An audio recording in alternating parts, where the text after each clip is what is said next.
Thank you for the live. Our 7-month-old Aussie always pees on my, oh, this is good. So always pees on my husband and other men pet him. He never does this to me. Why does he do this? And how can we fix this? So submissive peeing. Let's talk about that because Jitterbug.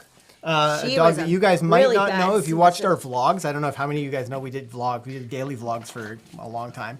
But if you've seen that, you may have seen Jitterbug. Let's talk about how to handle that submissive peeing problem.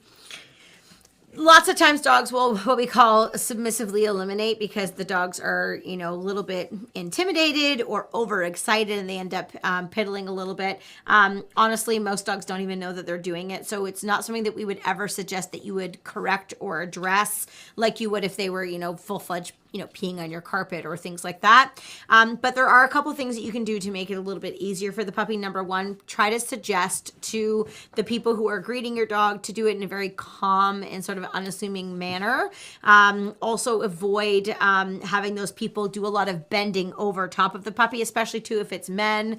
You know, guys tend to be bigger and a little bit more burly and, you know, not as soft in their approach to dogs in some cases.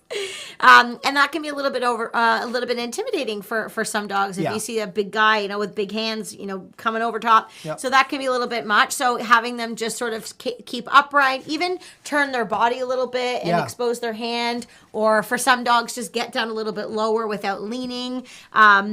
Outstretch your hand, let the puppy come to them rather than the other way around. That can really help. Helpful for you, Coco. That's something that we found very helpful for Jitterbug for sure. And don't allow your puppy to like roll over on their back and be super submissive in a lot of these situations. Ask that your dog sits in position and you know, slowly introduce that distraction. And try to remind people not to talk in that like high. Maybe some men don't do this, but talk in that high squeaky like, oh my god, a cute puppy, she's so cute. Oh boy, a puppy. And like a lot of people, they just talk to puppies like that. And like, it's impossible for puppies to not go crazy or wiggle or flop over or whatever.